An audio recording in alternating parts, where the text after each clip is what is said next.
I was a high school science and math teacher for 15 years. We moved to Pensacola in January of '89, and the neighbor kid threw the newspaper and said, "Hey, Kent, would you like to get one extra paper if I have one, or would you like to sign up?" I said, "No, I don't want the paper because I don't have a parakeet." And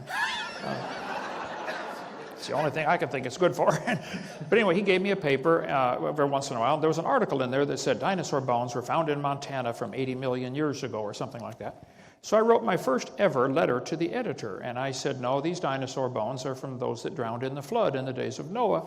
The world is not millions of years old. This is a bunch of propaganda. Well, you would have thought I had shot the sacred cow. Man, I got called. Oh, you did?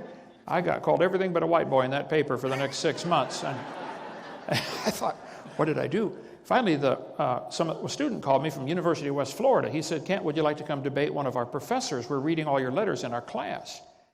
I said, I've never had a debate in my life except with my wife, and I lose those every time. How many men know what I'm talking about? Okay.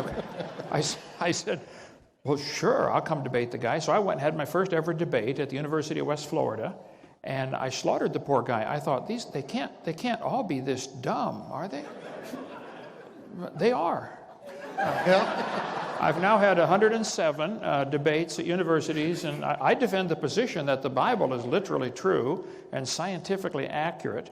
The earth is not millions of years old. God made it all in 6 days, about 6,000 years ago, just like he said. It was destroyed by a big flood in the days of Noah, and that's where the fossils come from.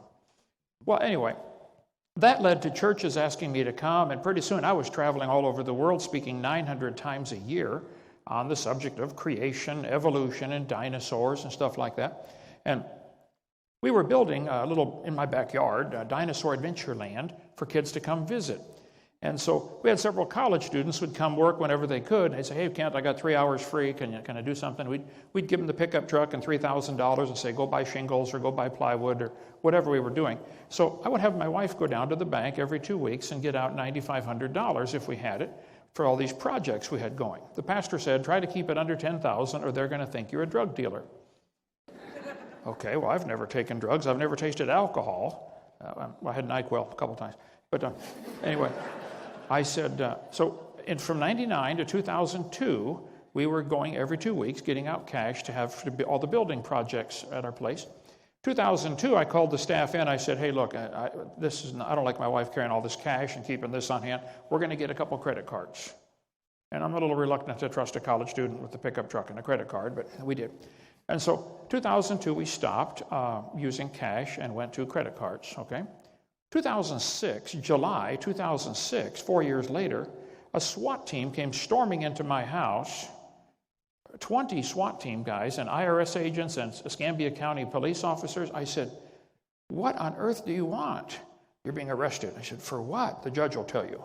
For what? They took my wife out of bed, wouldn't let her get dressed, put a robe on her, go to the bathroom, took her to the federal courthouse in her nightgown in handcuffs. We went down to the courthouse. I said, what on earth do you want? You're being arrested for structuring. I said, what is that? They said, well, 5 years ago, you took your money out of the bank in amounts less than $10,000. Yeah? Okay. They held a trial. They put me on trial. The law says you have to have 2 transactions in 1 day that are under $10,000, but they total over $10,000. Now, that's what the drug dealers do. Go in the morning, take out $9,500. Go in the afternoon, take out $9,500, and the bank never fills out some kind of form. We never did that. It was just one withdrawal every 2 weeks, period. End of story. So at the end of trial, my attorney said, Kent, don't even give a defense. There's no crime here at all. I said, okay, if that's what you say. Because the law says it has to be more than $10,000, and you never did that. Okay. So my attorney's reading the jury instructions after trial to the jury, and the U.S. attorney says, I object. To what? Well, to what he's reading there. Well, that's what the law says. So they held a recess. The judge went back and changed the jury instructions and said to the jury, if you find Kent took out less than $10,000, you have to find him guilty. We said, excuse me, that's not what the law says. Overruled, never mind, forget it. Take it up with the 11th Circuit Court. So they found me guilty. And so the maximum sentence was 6 months, which would be nothing because I didn't know where the courthouse was, let alone could never been to federal court. A maximum sentence was 6 months. The judge said, Mr. Hovind, your crime is worse than rape. I'm enhancing this to 10 years. They gave me a 10-year sentence. Worse than rape. Worse than, and then we ordered the transcript right away, paid $4,600 to get the transcript of the trial, because you got to have that to appeal. Usually it takes 2 months to get a transcript. Mine took 16 months just to get the transcript. So I'm sitting in jail the whole time. 16 months. Sounds like a conspiracy. Well, I think so.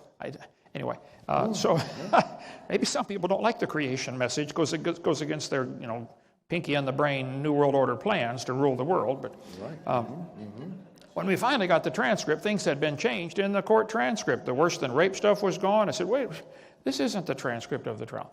So anyway, I sat in federal prison for almost 9 years. They moved me 32 times all over the country. Diesel therapy. Diesel therapy. I was moved I just got out 9 months ago.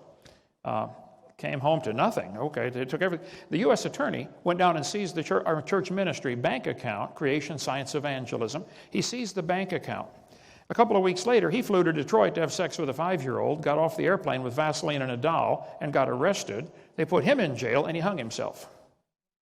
That was the U.S. attorney put me in jail for taking our own money out of our own bank to build Dinosaur Adventureland. So anyway, I'm a felon. So you're on the stage with a criminal here. Is that okay?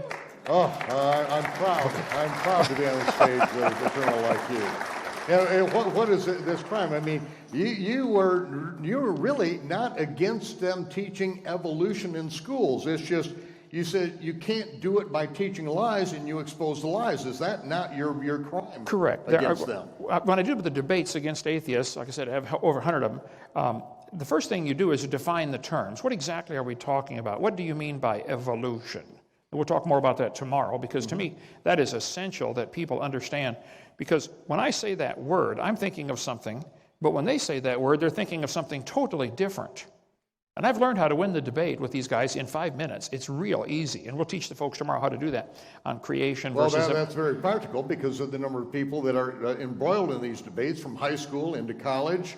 I mean, even in grade school, the children are force-fed this stuff. We produced a set of videotapes, which you saw, and we've purposely, when I first got started in this ministry years ago, I said, Lord, there are some things about your children I don't like. He said, me too, son, me too. I said, if you want me to do this and quit my job and go travel and speak on creation, I'm not going to charge anything to go speak. I'm not going to copyright my stuff. Let people copy it, spread it all over the place.